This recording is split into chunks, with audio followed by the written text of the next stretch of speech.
Jesu, takot na takot, ay sumigaw lamang. Oo, nagbanta ang ika-4 na prinsipe.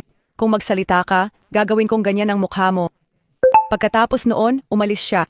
Habang umaalis, nahulog ang kanyang hairpin. Nang umalis ang prinsipe, nakahinga si Jesu ng maluwag.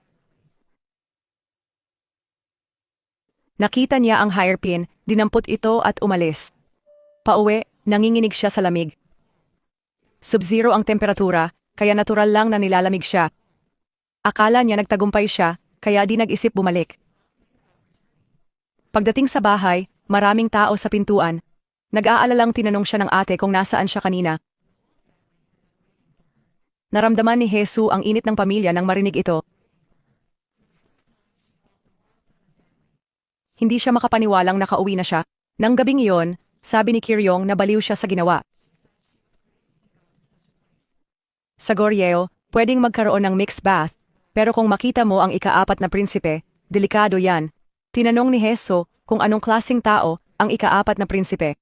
Sabi ni Kiryong, ang tunay na ina ng prinsipe ay ang reyna, at ang ampon niyang ina ay si Lady Kang. Pero sabi nila, sobrang malupit daw ang prinsipe. Mahilig manghuli ng maliliit na hayop at pinatay lahat ng lobo sa lugar. Madalas din siyang pumatay ng tao, lalo na yung mga nakakita ng kanyang peklat. Nang marinig ito, mas lalo pang natakot si Jesu. Naisip niya na buti na lang at nakaligtas siya.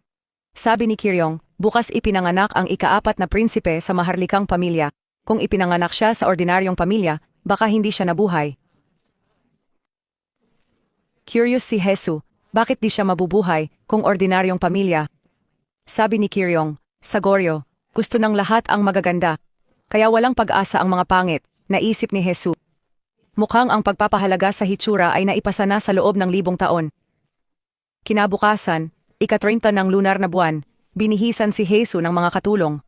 Naisip niya na masyadong magulo ito, may 3 layer sa loob at labas. Sa lugar ko, 1 damit lang ang kailangan, 2 oras ang kailangan para lang makapagbihis. Masayang nagkakasama-sama ang mga prinsipe. Nag-iisip pa rin ang ika-13 prinsipe tungkol sa nangyari kagabi. Sabi ng isang prinsipe, kung nananakit ang lalaki ng babae, baka may gusto siya rito. Napaka-inosente rin ng ika-13 prinsipe, hindi sinisi si Jesu, at umaasa pang makita siya ulit. Nang gabing iyon, naglakad sina Jesu at Chirian sa palengke, namangha sa mga bagay na wala sa kanilang panahon. Bigla, nakita niya ang ika-4 na prinsipe, may hawak na espada, hinahabol ang isang mamamatay tao. Sinundan niya sila papunta sa isang maliit na gubat. Doon, nakakita siya ng grupo ng mga taong pinatay. Natakot siya sa nakita at agad tumakbong pauwi. Bigla, nakita niya ang ika-4 na prinsipe at ang mamamatay tao. Malapit nang kumbinsihin ng prinsipe ang mamamatay tao na bumaba ang sandata at sumuko. Ngunit nang makita siya, agad siyang ginamit bilang bihag, lalo pang nagali ang ika-4 na prinsipe. Malapit nang ibunyag ng mamamatay tao ang utak ng plano nang dumating siya at nagulo ang lahat. Binantaan niya ang ika-4 na prinsipe na papatayin si Jesu. Alam ng prinsipe na kung makikipagkompromiso, siya ay madadisbentaha. Wala siyang pakialam sa babae at inisip pang tulungan ang mamamatay tao. Nang marinig ito ni Jesu, nawalan siya ng pag-asa. Sugatan ng leeg at malapit ng mamatay, kinagat niya ang mamamatay tao. Galit na itataas ng mamamatay tao ang espada nang dumating ang ika-8 prinsipe.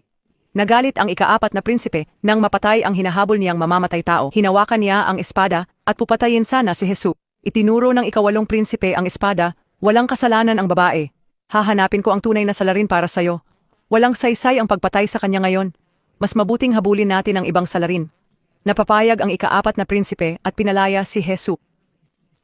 Naalala ni Jesu na may nakita siyang grupo ng mga pinaslang malapit doon at inakay sila roon. Ngunit pagdating nila, walang nakitang bangkay ang ika-4 na prinsipe. Hinawakan niya si Jesu at tanong, nasaan ang mga tao? Di ba sabi mo may grupo ng mga pinatay dito?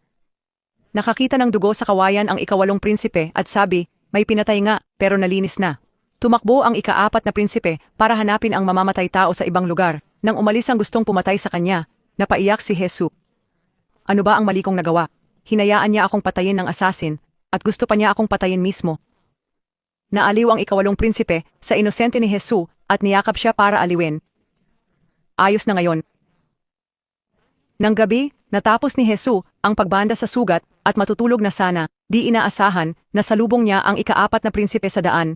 Natakot si Kiryong sa titig ng ika-4 na prinsipe, kaya tumakbo palayo. Gusto ni Jesus siyang tawagan pabalik, Pero nang makita ang ika-4 na prinsipe, hindi siya makapagsalita.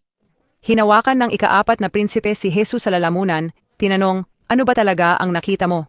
Mabuti na lang at dumating ang ika-8 prinsipe sa tamang oras para pigilan ang ika-4.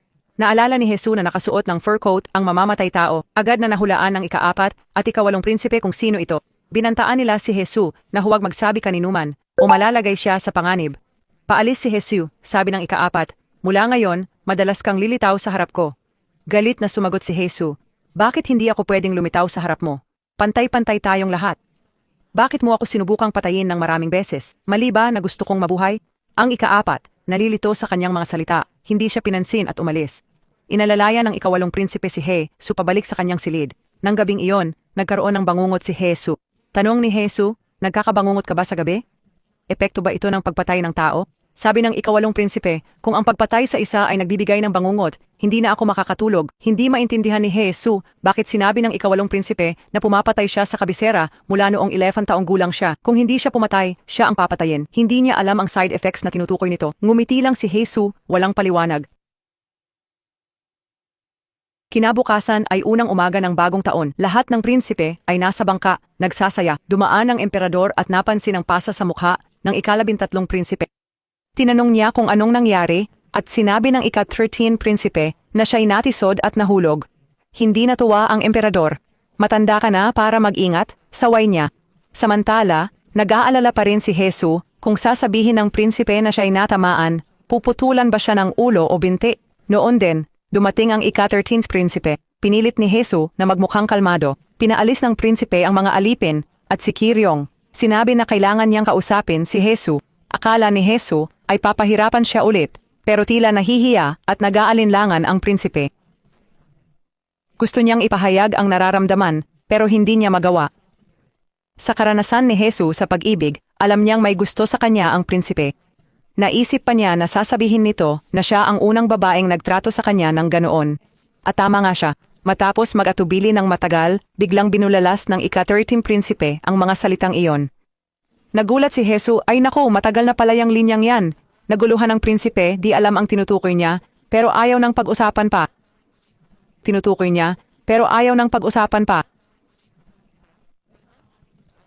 Nagpatuloy siya, "Unang beses kong nakipaglaban at ang sarap ng pakiramdam. Dati, takot sa lolo't nanay namin ang lahat, kaya walang nakikipaglaban sa akin." Nang marinig ang tungkol sa away, sabi ni Jesus, "Di ang problema. Pag gusto mong makipaglaban, puntahan mo ako, bubugbugin kita kung gusto mo." Pagkatapos, tumalikod siya at umalis. Natuwa ang prinsipe, akala niya'y nagtagumpay ang pag-amin ng pag-ibig niya. Sa bahay, nakita ni Jesus ang atin niyang aalis. Nag-alok siyang mag-ayos nito. Habang nag-aayos, naalala ang kaibigan. Sabi niya sa ate, "May panaginip ako. Yung best friend ko makeup artist, tapos may boyfriend siya. Tuwing nagde-date siya, pinapa-makeup niya ito." Malapit sila at masaya silang magkasama. Isang araw, habang namimili, nakita niya ang boyfriend kumakaway. Di siya narinig, kaya tatawag na sana. Biglang, ang best friend niya'y yumakap sa boyfriend niya. Doon niya napagtantong naloko siya. Ninakaw nila ang ipon at bahay niya, pati credit card ginamit ng patago. Natapos ang makeup ng kapatid, sa salamin, namangha sa bagong hitsura. Siyempre, gumagamit si Jesus ng makabagong teknik na nakakabago ng anyo ng kahit sino. Naglalakad si Jesus nang makita ang 8th prince na kumakaway sa kanya. Kumaway pabalik ang 8th prince, pero naisip na kakaiba ang galaw.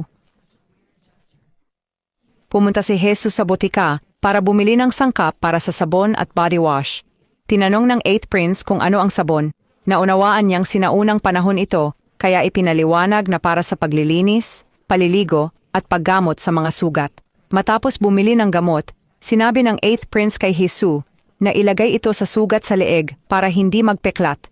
Nang hindi mahanap ni Jesus ang sugat, lumapit ang 8th prince para tumulong. Kinabahan si Jesus at kumabog ang puso, pero hinayaan niya ang 8th prince na ilagay ang gamot. Bigla na lang nahimatay ang kanyang ate. Sinundan ni Jesus ang 8th prince habang binubuhat nito ang kanyang ate pauwi. Habang tinutulungan ng ate na magtakip ng kumot, nagdaupang palad sila ng 8th prince. Mabilis na tumakbo palabas si Jesus. Pagdating sa pinto, narinig niya ang ate, "Lalo akong nanghihina at hindi ako makapanganak. Pakiusap, Iligtas mo ako at mag-asawa ka na lang ng iba. Lumabas si Jesus, iniisip ang sinabi ng ate at ang pag-uugali ng 8th prince sa kanya kamakailan. Medyo na